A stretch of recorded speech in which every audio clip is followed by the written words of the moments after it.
Welcome to another episode of The Throne Room. We are here with Shan Bigger, also known as Man of God. And today we're going to dive a little deep into what are the factors, experiences, and enlightenments that led to the evolution of the Shan Bigger. How are you this evening? God is good. I'm always grateful that God gives me another day to wake up. Every day that I wake up is a thankful day. Awesome and amazing. Let's go back. I always like to go back, kind of figure out what it is that started the evolution that is you. Let's start with the origin of Shan Bigger. Where did that name derive from? My mom named me after James Bond. When I was born, James Bond was famous at the time, which is Sean Connery. And my mom liked that name. She named me that, and that's where Sean comes from. The Bigger came in when I was probably around 21 years old, 22 years old. And I had actually heard the name from my wife to this day. She had a friend, and it was named different. It was like Bigatron or something like that. But when I heard it, I knew Bigger was that was I heard Bigger, and I knew that was me, and I knew Shan Bigger was me. Before Shan Bigger, I was too big. That's going way back. Too big. That's going back to Harlem, Harlem, USA to be specific. Let's go there. Let's talk about your Harlem growing up, the sights and the sounds and the experiences of your Harlem. Where were you raised in Harlem? I'm come from 139th Street, Lenox Avenue, between Lenox and 5th, Delano Village. Home of Big L, born and raised with Big L. Likes Cameron, Mace, we all come from the same 3 to 4 block radius. We all the same age, basically. We all grew up together right there. Big Al was actually very close to me. He was a close friend of mine. Awesome. Tell me more about your experiences in Harlem as a kid. Where did you go to school? My parents raised me in private school all my life. I went to a Christian private school from the time I was in kindergarten, and it was CCA Academy, Christ Crusaders Academy. And yeah, that was my upbringing my entire life. That was a strict private school that my parents sent me to in Harlem, on 124th Street, St. Nicholas Avenue, actually right across the street from Dougie Fresh, where Dougie Fresh Brownstone is at. I grew up watching Dougie Fresh in the private school. He used to come visit us and come see us. I used to actually, as a kid, when we used to get out of school, we used to go to Dougie Fresh Brownstone and sit in front of Dougie Fresh Brownstone and just try to wait for him to come outside, and see him, because he was like the first closest to like a superstar that we knew in the inner city that we could put our hands on. He was one of the first. So yeah, as kids we used to go to his brownstone, but that's where I came from. That was my school, the CCA Academy, Christ Crusader Academy. Awesome. For all those who don't come from that time, that golden era, artists at that time were our neighbors. They were obtainable, and there was almost a superstar light around them. So it wasn't unusual for us as kids to say, hey, I know Dougie Fresh lives here. I know Slick Rick comes through this block, I know KRS-One comes through that block, and to actually make yourself available in the hopes that you were going to run into them. So shout out to Dougie Fresh. Absolutely, and shout out the Dougie Fresh. Get Fresh crew. First hip hop concert I ever went to was actually on 141st and Lenox, where they built a stage and performed Lottie Dottie. So shout out to those brothers right there. So it sounds like the school you went to had a structure and a foundation that instilled in you guys not only the word of God, but also provided a safe space, because Harlem at that time, there was a lot going on, not just in Harlem, but in New York City. Can you tell us a little bit about what Harlem was like at that time outside of the sanctuary of the school? So for me, that was my school was a sanctuary, and also where I lived, that was a sanctuary. So Delano Village was like for the middle class. Harlem have certain areas at that time, and to this day, that even though it's in Harlem, they were middle class people. So that would be Esplanade Garden, Lenox Terrace, Delano Village, Riverbend. Those areas, were more prestigious. Middle day was usually working people. So both of them were sanctuaries. So the people that lived there usually went to Catholic school, private school. That's just how it was. The kids that came out of there. Now, Harlem at that time.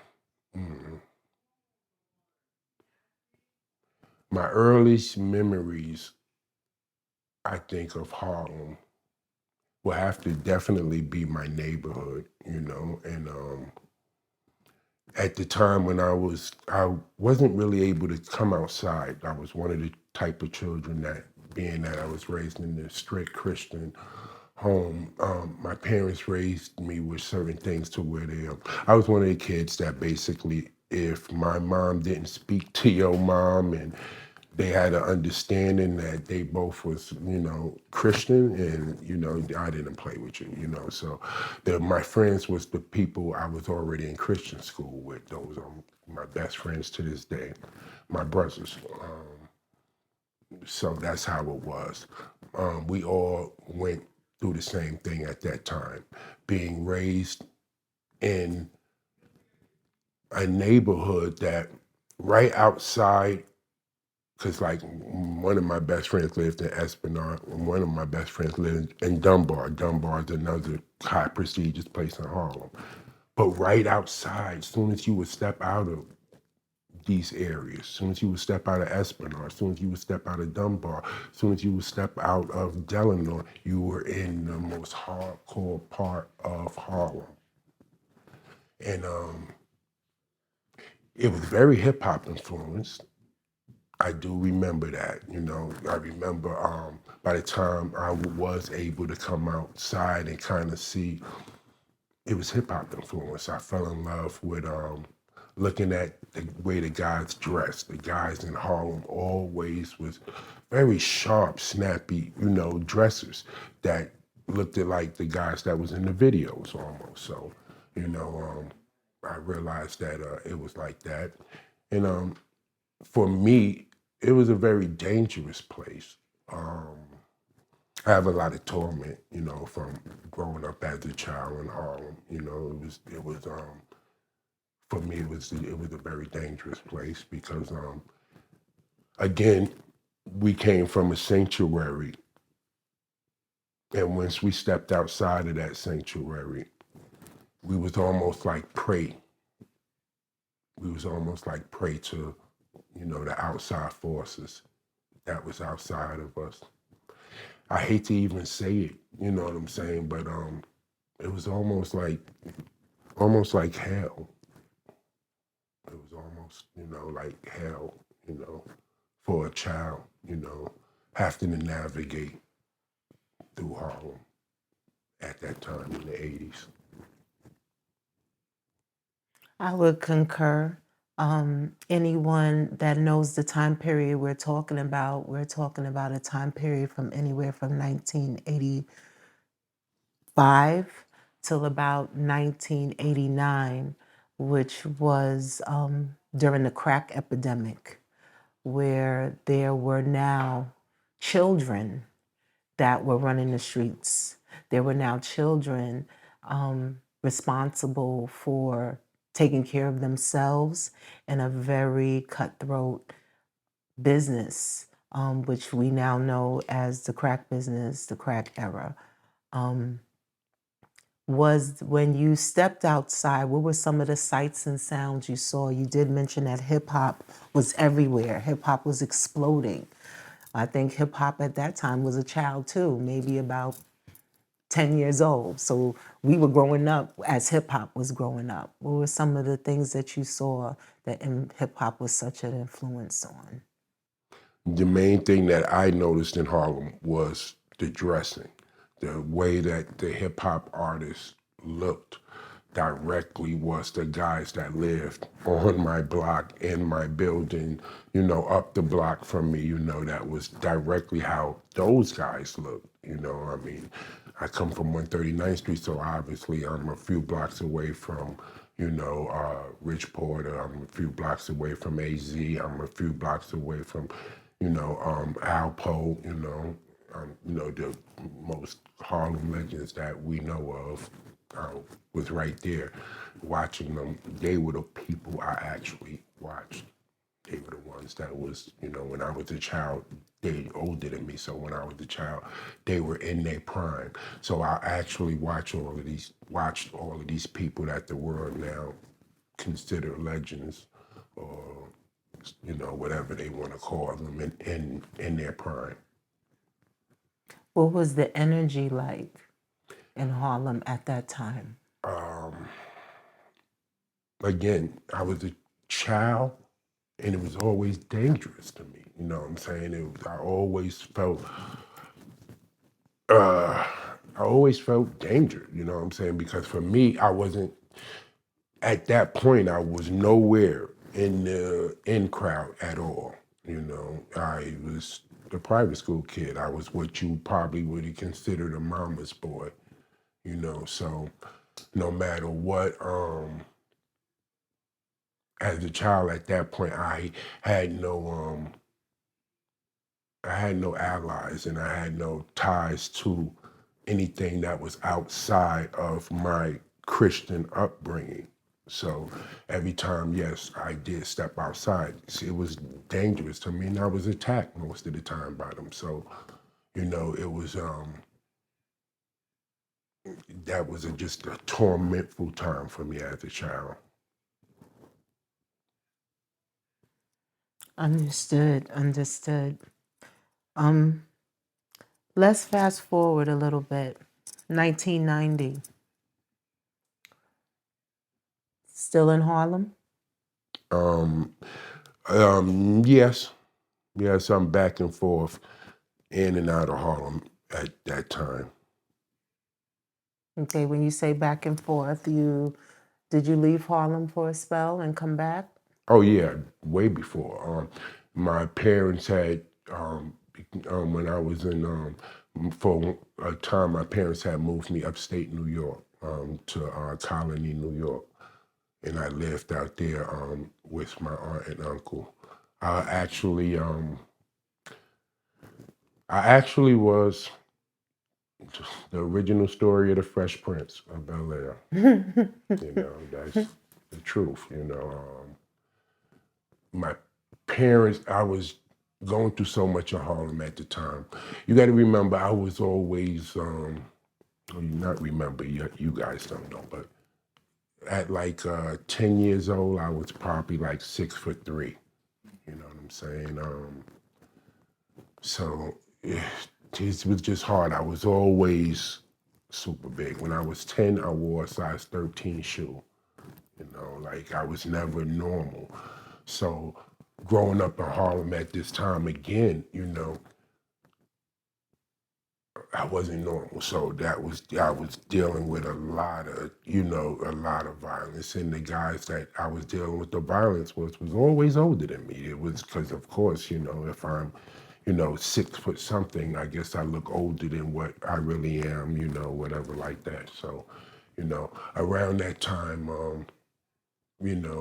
my parents had seek to get me out of the city for various reasons. By the time I was 9 years old, I had already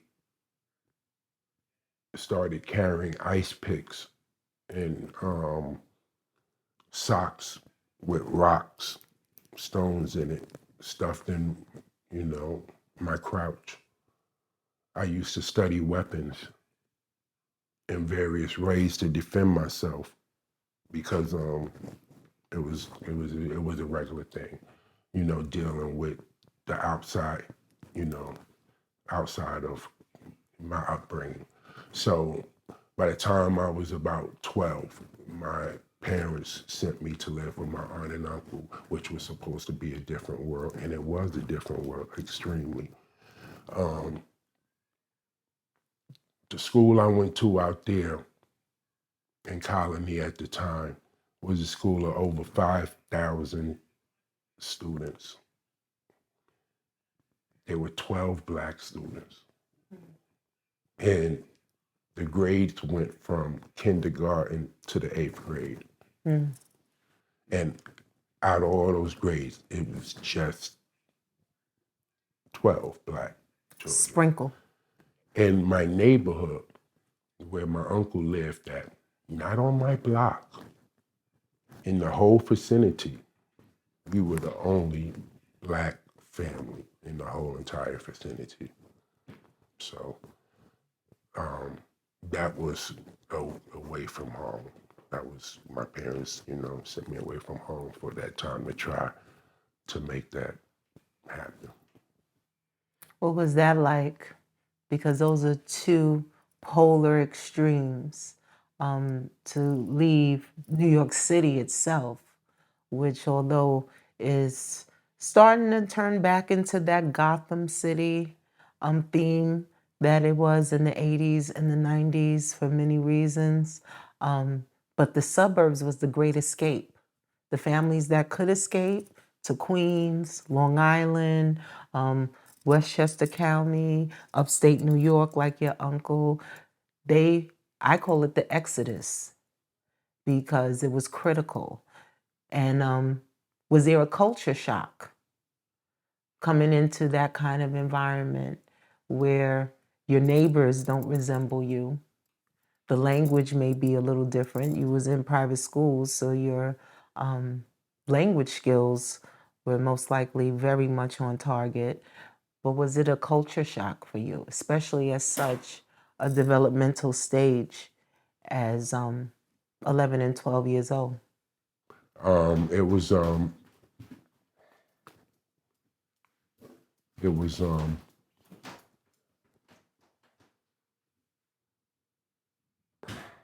an experience. It was quite a big experience. I had briefly experienced racism before then, one time in Harlem as a child growing up. But, Harlem being black at that time, Harlem was all black, we were still, I didn't know it outright. When I moved out there, yes, I experienced what racism was, maybe on a different level, I guess almost like the movies a little bit. I know that some of the experience I experienced out there is, where it used to be a store we would walk to. I would have, walk to if I want to go to the store, because in these type of neighborhoods, the store is like miles away. It's a journey. Like 2 miles away to the nearest store. So you got to walk a long time, to get to a store. So when I would walk to the store on the road, the cars that was driving by would spit and throw bottles at me and scream niggas to me, and Wow. that was, I was a kid. I was like 12 years old, so that was deep. When I was in the school, it was something that Malcolm X experienced that I experienced. My so? gym teacher. My gym teacher, you know, he had, we was there in gym one day, and I don't know how it came up, but he had asked us, it was something like, well, what we want to do in life, what we want to be in life. And I always wanted to be a lawyer. You know, that was a dream of mine from one of my earliest, you know, like when I could form thoughts. I was impressed with the law, and I always kind of wanted to be a lawyer. So I told him, I said, I want to be a lawyer. And he bust out laughing at me. You know what I'm saying? He told me that wasn't realistic. You know, I wasn't thinking realistic, and you know, like you know, that I could be something more, you know, simple, you know, more like, you know, a garbage man or something to that effect like that. And he tried to make it like, oh, he know kids that are lawyers, and in the 12th grade, like they average or something is supposed to be this or something like that. So he just laughed it off and, you know, like, you know, shot that down. And I, you know, kind of knew that was something. You know, I knew that was something. Did you know he was a liar? Oh, I know now, and I knew then. Yeah, I knew he was. I knew he was evil. I knew that wasn't. It didn't feel right what he said to me. You know, I knew that was. Yeah, you know, I can look back clearly now. Though, of course, as a child, you don't know racist people like that. So I'm thinking he's just mean at the time or just a jerk off. Now I can look back in my mind and see, oh, I was dealing with that copy. I think growing up in New York City, specifically for Black and even the Latino community, because there was in New York City, especially in Brooklyn and in the Bronx, the Puerto Ricans and the Black kids, we were raised all together. You know, we usually went to the same schools, and if you were privileged enough to be in a parochial school setting, we had teachers that encouraged us and inspired us to be great. So we were kind of sheltered in a way. Would you agree? We were sheltered from that level of racism, and exposure to that is almost like being thrown into cold water. Absolutely. You know, you don't know that because again, at that time, the inner cities of New York were predominantly ethnic, you know, people. There was, you know, Right. even in the Bronx, if you go to the Bronx, you know, it was, you know, Black and Hispanics. But especially where I came from in Harlem, it was just Blacks at that time. You know, Lower East Side was Harlem, but not where I came from on the West Side. So for me, yes, that was, you know, that was a definite something that lives for me, you know, that whole experience out there. But it was a beautiful experience, you know. Ironically,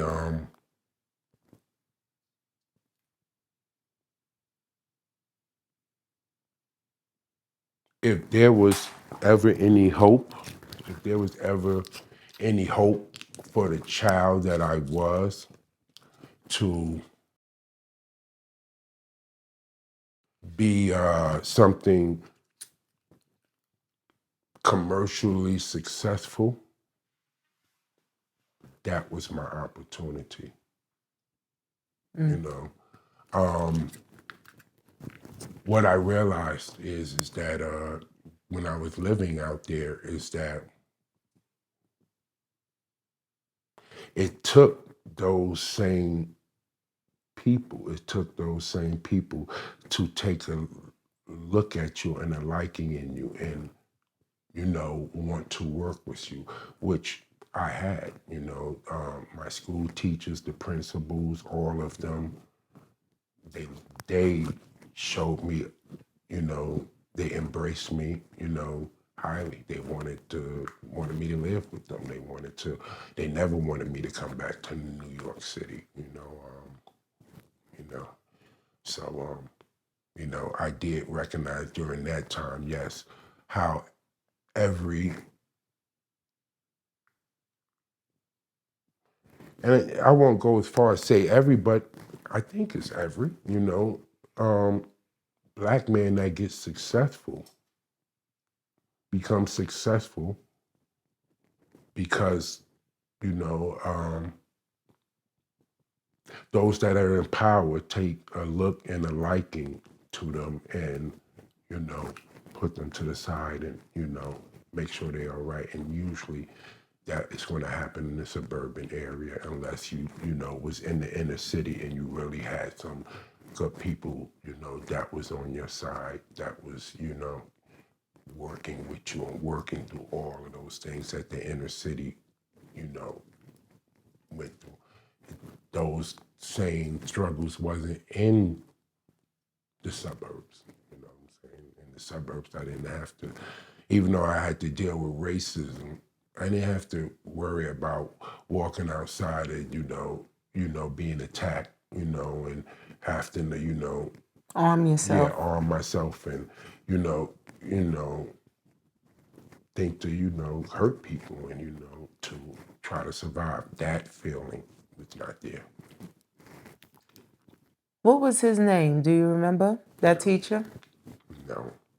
Just know he was my gym teacher. He was a gym teacher. Did you tell anybody, your uncle or your aunt, what had been said? I doubt it. I doubt it. And when did you return to Harlem? At the age of 13. Only lasted a year. So unfortunately, you know, Will Smith shenanigans, you know, that happened on the Fresh Prince. Mm-hmm. You know, just a little mischief. Yeah, it's mischief, it's shenanigans. In real life, he gets sent back home. Mm. Real life. And that was the experience. A little mischief prompted probably a phone call, because it wasn't no FaceTime or any of that then. It was regular landlines at that time. And you were on your way back to Harlem, USA. Pretty much something like that. I mean, that's not the way, again, my school and my teachers wanted it to go. Mm-hmm. You know, one thing that always plays in my mind, when at the end of the school year, I think they had, my aunt and uncle had came to a decision that they wanted to maybe send me back home. So at that end of the school year, I think I told my teachers, I did, I told them, you know, I'm getting, you know, sent back to New York. So when I told them that, they immediately, Miss Kuzma, Mr. Duran, the principal, there's someone over the principal too in those schools. They all immediately got together and held a meeting with something, and I didn't even know it, you know. And they called me downstairs that day. When I came downstairs and my uncle was there. I didn't know what he was there for, you know. And they told me to come sit in the room, and I was sitting in the room outside of the room they was in, and had my uncle, and I could look and see all the teachers, principal, everyone was in there, and I could hear them talking, you know. And wow, you know. So at this time, I'm about I'm what, 12, you know. So I'm probably like 6'4". You know what I'm saying? I'm probably like 200 and some pounds. I wear like a size 15 shoe already. Everything I touch at this time breaks. You know what I'm saying? I'm 6'4", 12-year-old kid, you know what I'm saying? So I touch things, it breaks. I sit on the couch, it breaks. I sit on chairs, it breaks. I guess I was tearing their house up. You know what I'm saying? You know, that was part of it. So I could hear them talking to my uncle, and they said, Sean says that y'all are sending him back to New York. And you know, that, you know, disturbs us, you know, like we all got together, like what's going on here? And we don't know what's happening and what's the situation, but we, each and every one of us here is willing to take him, you know, and this is a grave mistake. They said to him that, do you know what you're dealing with? They said, we're not even going to talk about his size, because that's just clear evidence. He's 12 years old, 6'3", 6'4". We already have football teams. We already have colleges coming out to look at him. We already have his whole life set up. Why do you want to put him out? So I heard my uncle say something to the effect like, yeah, you know, that it was becoming a little burden on them, that I was, you know, breaking things up in the house. It was a little burden on his wife or something like that, you know. And I heard them say to my uncle, he's talking about some furniture. Something as Yeah, you're superficial as talking that. about some furniture? That kid that's sitting out there is going to buy you a house one day.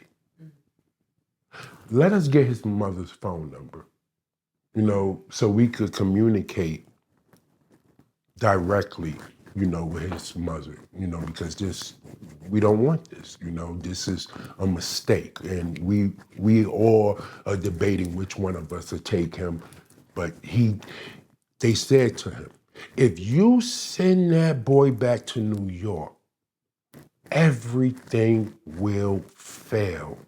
New York City does not have a setup for a 6'3", 6'4", 12-year-old. And they was like, again, forget his size. They was like, do you have any idea how intelligent he is? They said his intelligence level is just as big as his size. He's super smart. He can't go back to New York. Everything will, you know, it would be the biggest mistake. He didn't give them my mother's number. He told them at that time that, and I love my uncle. This is, you know, everything happens for the will of the Lord. Let me get that straight. I was hurt many years, but I understand now it's a part of the making of who I am. So, you know, he told them that he would reconsider and that he wasn't going to send me home. He would reconsider. The reconsideration lasted to August before school started. And one day I came from the movie theater. He picked me up from the movie theater and I got in the car. And I'm sure it was more than this, you know what I'm saying? But this is what he said to me. He had said that I hadn't made up my bed that day. And that my aunt was sick of it, you know what I'm saying? And that, you know, it was, you know, just best that I go home. And they already had the ticket. And the ticket was for that next morning. It was so was the ticket bought at breakfast? I don't know. The ticket was they already had the ticket, and it was like the bus leave in the morning. So that gave me no run to, you know, the principals and the teachers. And plus it was summertime, but I could have still ran to the school. It would have been someone there, but it gave me no time. You know, that was that morning. I was packed up and back in New York. That was summer of 1988. Something like that, A yeah. very, very 89. dangerous. I know the year I came back, it was such a smack in my face because That fall, Fresh Prince of Bel-Air started. Started Debuted on TV. that fall when I got back. When I got back, it started that fall. So that was like a whole thing like, oh, wow. I heard you mention sports. What sports did you play? Because I know that definitely coach, principal, superintendent, for them to gather and him to mention that you were going to be able to purchase a house for your uncle. You definitely was some kind of athletic phenomenon. What were you playing? Well, I was, they had their eyes on football. They, definitely because of my size, but, at that time, I, played basketball, I played football, I played, all the different, in private school, they made us, go through all sports. We had to, that part of the, upbringing I had, but mainly basketball, football, karate. Awesome. So it's August. So that's the cusp of the 8th grade that you Yes. came back? Yes. And you arrived back in New York. And what did you see? Because you had been gone for a while from the sights, sounds, and smells of New York City. Right back in the smack of things. You know what I'm saying? Right back, even worse. Because now New York had felt like I had an accent. And so now they said I was talking like white boy. You know what I'm saying? So it's a little worse now. You know what I'm saying? Because now I had, I guess whatever lingo they had, I picked up. And in September, what school did you go to? Well, that was a debate. I was supposed to go to Rice. I was actually supposed to go to Rice, and I didn't want to go to Rice because it was an all-boys school,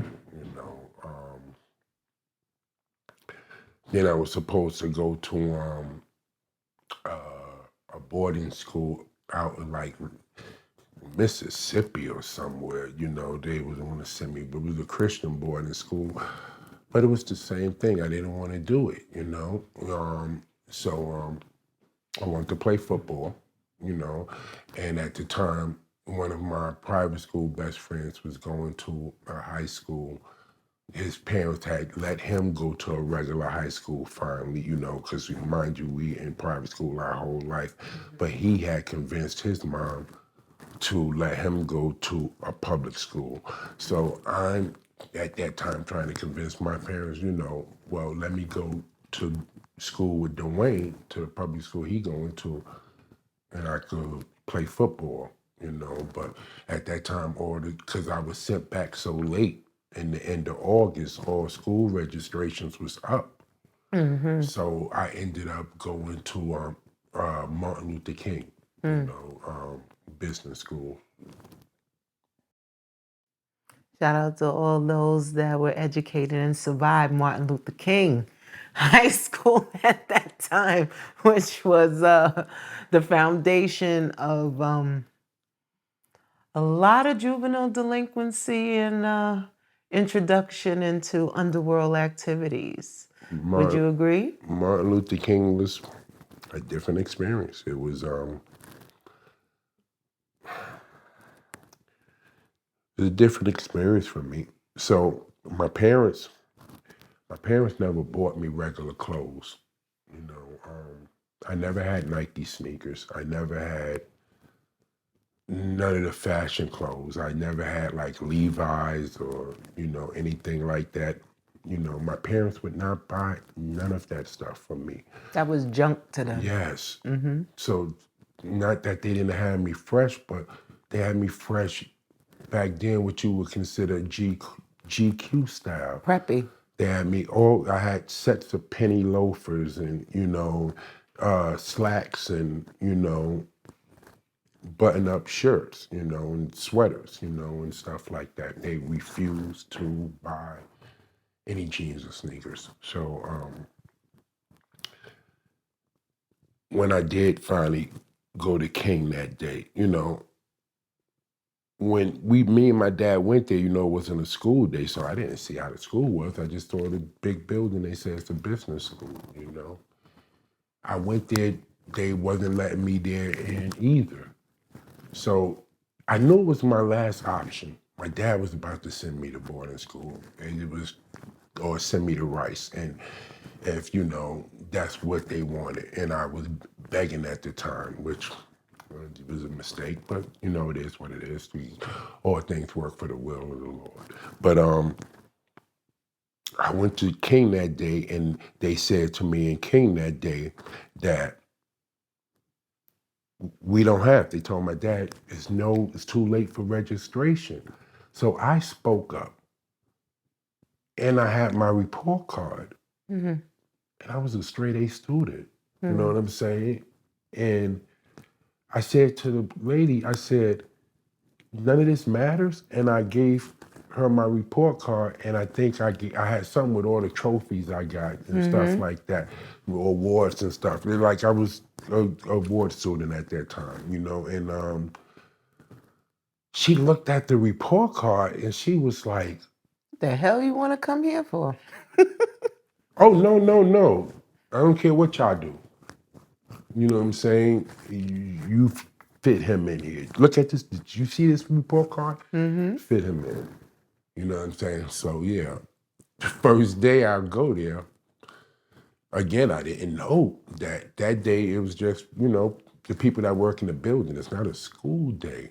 Your homeboy didn't give you an idea of No, what he was went it to a gonna... different school. Oh, he didn't go to King. He went to JFK. I didn't get into JFK, Oh, and got they it. wasn't trying to let me into King either. Okay.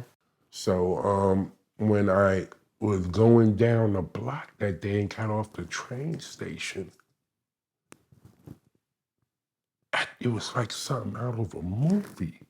I couldn't understand my eyes. I looked down 66th Street, and I saw so many people, and it was crazy. They was everywhere, and they was just all hanging out. And they was all smoking cigarettes and chilling, and everybody was just hanging out. And it was just so many of them, I was scared. I'm like, it's just too many people, and they all was like hip hop. Everybody was looked like they come from 2023 back then. These dudes had on Pele leather jackets. You know what I'm saying? These dudes had on all the fresh Nike sneakers, all the Nike Airs that everybody wear now comes from then. That whole thing comes from then. You know what I'm saying? This whole thing. Dudes got jewelry. I mean, this ain't no school. You know what I'm saying? And I'm walking like, what is this? So I'm so afraid because the congregation in the front is like, I don't know what that is. You know what I'm saying? I'm thinking the same thing that I've been going through. I'm gonna walk in front of these guys and I have to fight these guys. They're gonna jump on me, you know what I'm saying? I'm gonna have to fight them. And let me make something clear so it's not twisted. I was always jumped. You know what I'm saying? So it wasn't like I didn't want to fight or wouldn't fight. No one fought me one-on-one.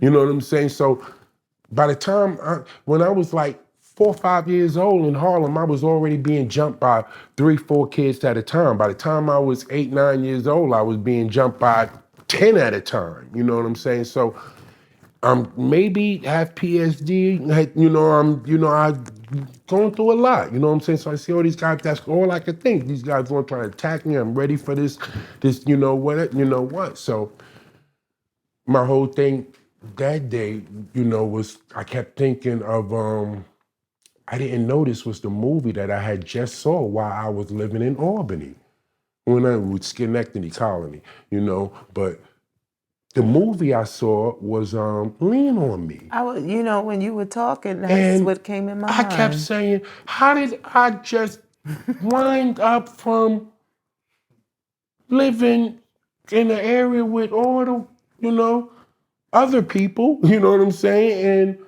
you know, having my whole life in front of me and everything. I remember seeing Lean on Me. You know, I went out with a little girl, took her to the movie. She probably is still remember, like, yeah, I remember he took me to the movie. I took her to the little movie. We saw Lean on Me, and I'm, you know, supposed to be the New York City guy, so I'm leaning back like, yeah, you know, that's New York. You know what I'm saying? You know, I think it was Jersey, but, you know, I'm like, you know, that's New York. That's nothing, you know, we know that. It's normal. Yeah, but I don't know nothing about that. You know what I'm saying? But now I'm looking like, how did I end up in this school? I thought this is, you know, the school. And it was just, I hid until the bell rang. So everybody went inside because I was, you know, it was too, I just was too nervous to go up and, you know, in front of all of them. Where was Joe Clark? That's no question. Yeah. As they, for you guys who don't know, Joe Clark is the savior of East Side High. The movie he's talking about, it was a true story. Everything was going on in that school, and education was secondary. Martin Luther King, very similar. Absolutely.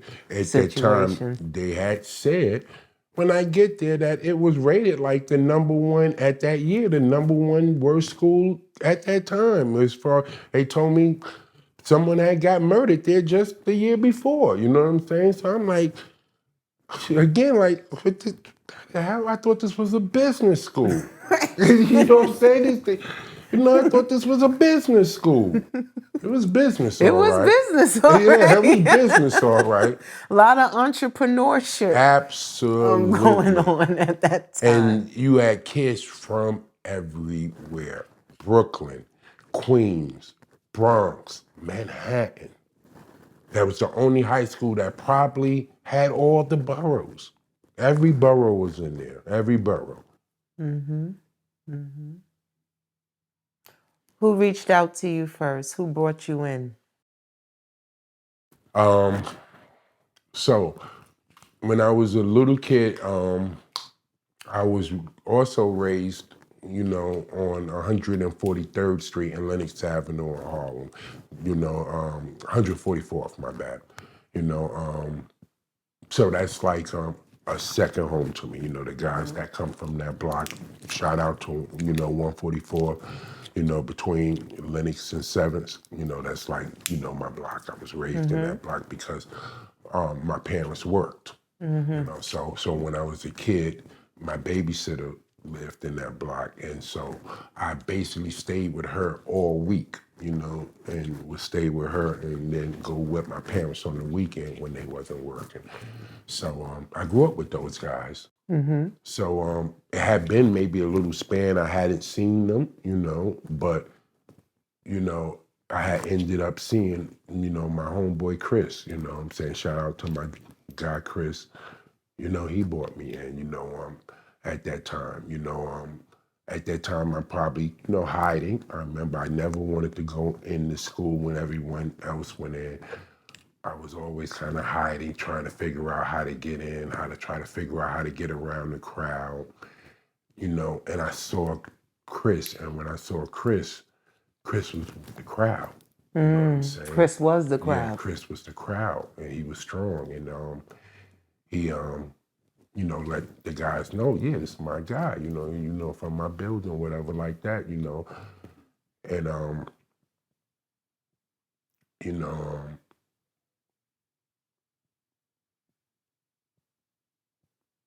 at the time I had went to class.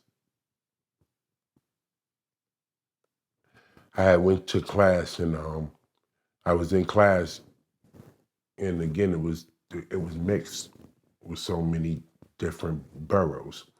So I don't know what happened. I was in class one day there, and some Brooklyn guys I got into it with, you know. But shout out to Brooklyn, that's like a home to me too. They know, you know. But that's later, you know. I got into some type of beef with some Brooklyn guys, you know, and there's a few of them in the class. And again, I'm always by myself. I don't really have friends like that. So, you know, and I don't even know how this happened. And they talking they little trash. So I'm like, damn, you know what I'm saying? What I'm supposed to do. So I happened to see Chris. So when I saw Chris always would ask me, do I have any problems, do anything, or what's, anything, So I told him, I said, Reluctantly. yeah, reluctantly, kind of, it's these guys in class, they start in trouble with me, for no reason, So he like, what? He said, what class you in? He's on You it. know what I'm saying? I told him the class. He said, go to class, be there, you know what I'm saying, on the next class. So I never had no one have my back, really. You know what I'm saying? When I grew up in Harlem, again, where I came from was a gated area, so the other kids was just as, green as I was. They wasn't tough kids. So when I would get attacked by the kids, and it wasn't like I had the tough guy on the block to run like the other blocks. In the blocks of Harlem, one of the fortunate things they did have is that they had the older guys that was from the block that helped train them and also protect them in situations like that. I didn't have anything like that. You know what I'm saying? The guys that came from where I came from were not like that. They were same cloth that I was cut from. So that experience, to have someone say that, be there for me, that was clearly from the element. Now, I grew up with Chris as kids. This is my first time seeing him as bigger, you know what I'm saying? As bigger, kids. So, I'm like, but I could look at his clothes. He got the bomber leather jacket. He got all the stuff, and yeah, he's, I could look and see that, he got the guys or whatever with him too. So at this point, I didn't want to go to class. I was scared to go to class because I was thinking that, Chris ain't gonna show up. I don't want to beef with these guys, you know what I'm saying? And I'm just by myself or whatever. So I waited for the bell to ring and everybody to be in the class already because, again, Martin Luther King hallways was terrible as well. So when they would come from the front, they would go inside in the hallways and hang out in the hallways like gangsters. You know what I'm saying? Posted all up and down the hallways and cruise. It Hallway was, was like the yeah, boulevard. exactly. It was absolutely, that was such a good It was the example of boulevard. it. It was like the boulevard. Everybody out there like that. It was definitely like the boulevard. So I was scared of the boulevard, of course. So I wait for the bell to ring for everybody to go into class. So then I come sneak down the hall to look down the hall to see. And when I looked down the hall, I could see like 3 guys at in front of my class. And I could see they looked like wolves. You know what I'm saying? I could see wolf. You know what I'm saying? And one of the guys was dancing around, shadow boxing, and the other guy was looking in the class, through the class door. So I looked good, and I could see it's Chris. And I got so excited. And I was like, like he here for me, like, Brother. yeah. I'm like, so I come walking down the hall, like, you know what I'm saying? Like, oh, yeah. You know what I'm saying? Like, he here for me. You know what I'm saying? So it's like, yeah, come on. So I go inside the classroom. When I go inside the classroom, the Brooklyn guys are so afraid. They all sit together like in the front area. They won't even turn around because I guess they must have been hanging in front already the class, so they might have knew they was there to beat somebody up. You know what I'm saying? They saw what So was on the yeah, so boulevard. I guess they knew ahead and didn't know who they was there for. Now it's showing who they there for. They there for you. You know what I'm saying? So when I came into class, I could see, these guys on my shoulders, like, You know what I'm saying? And I could see like the teeth, you know, like point them out. And Chris said, point out the guys. The teacher was so scared because back then they beat up the teachers. You know It what I'm was saying? pretty That if this ruthless was then. Martin Luther King, they beat the teacher, had to be very careful because they beat the teachers. So the teachers, you know, she's scared. All the kids are scared. You know what I'm saying? Everybody's scared. And the Brooklyn guys, they don't even want to turn around to face what's there. So when Chris was like, point them out, point them out, I could see the fear in the Brooklyn guys. And I said to them, nah, I think they get the message.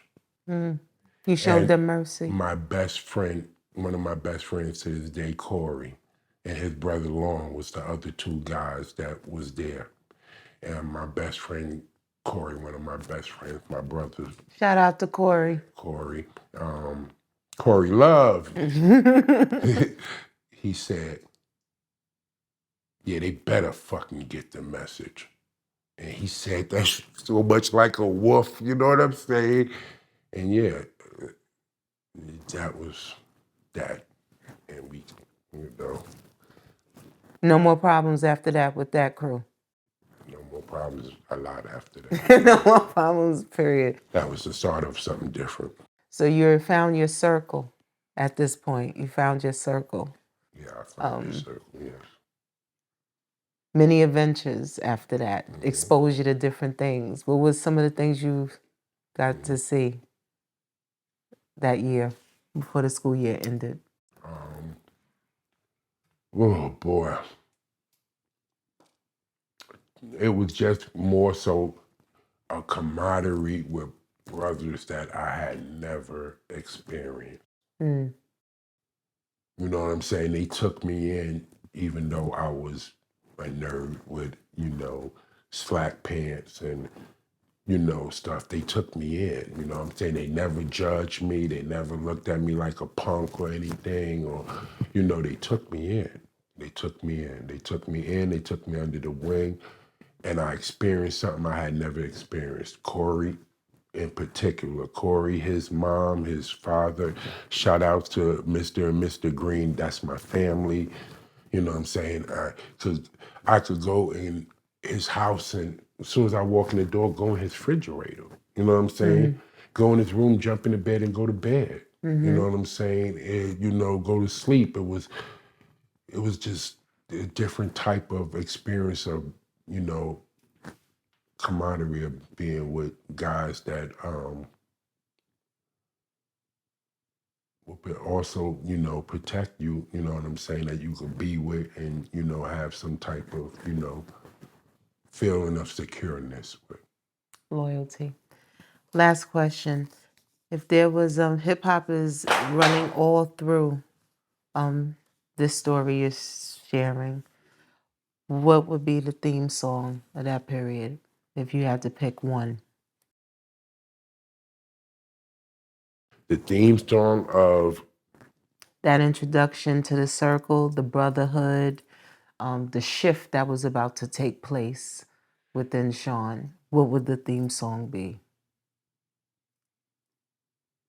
I mean, it's the making of the man, Shan Bigger, the man of God. As you know, you mean a theme song like Hip hop wise. When you think of that time, do you think of Eric B. and Rakim? Do you think of KRS One?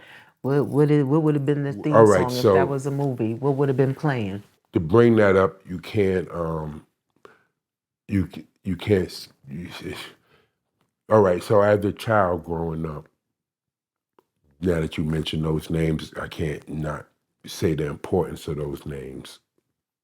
So as a child growing up in Harlem, again, it was very tough for me, you know what I'm saying? And,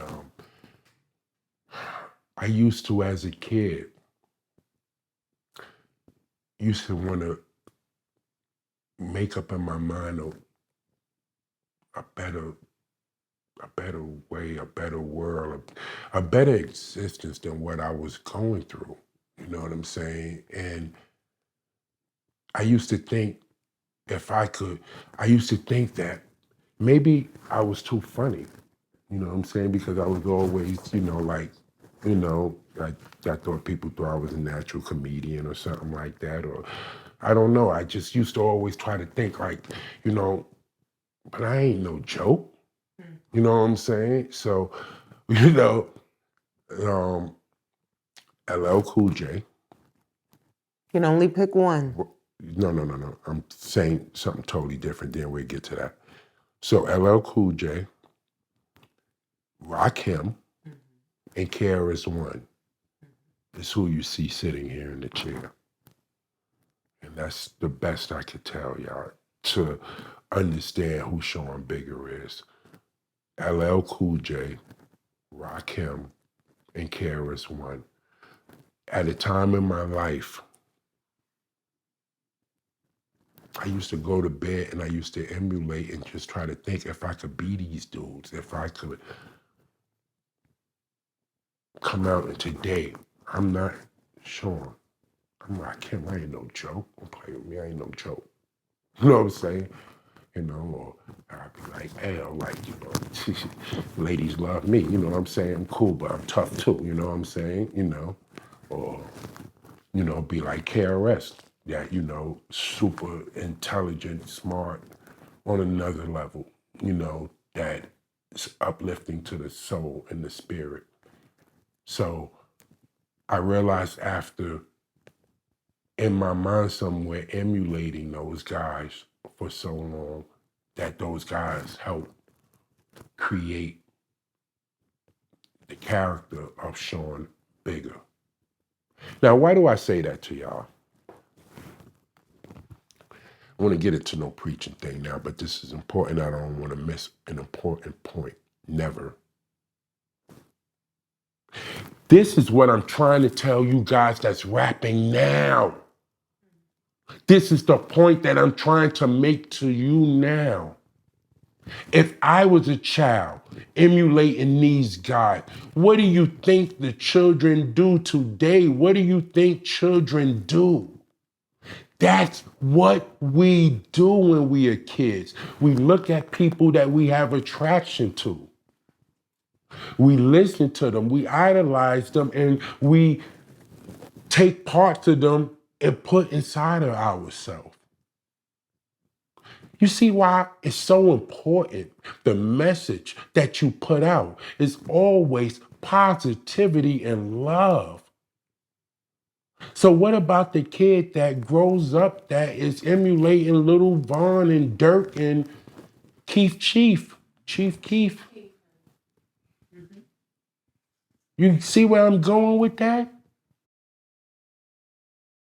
Sorry about that. Back to it.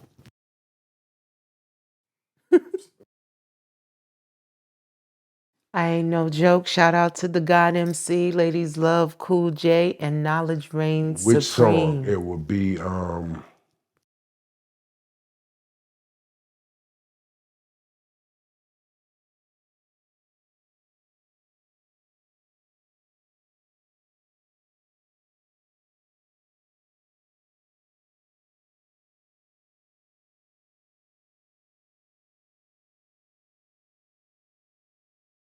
Criminal Minded. And that's a wrap. And this is the Throne Room.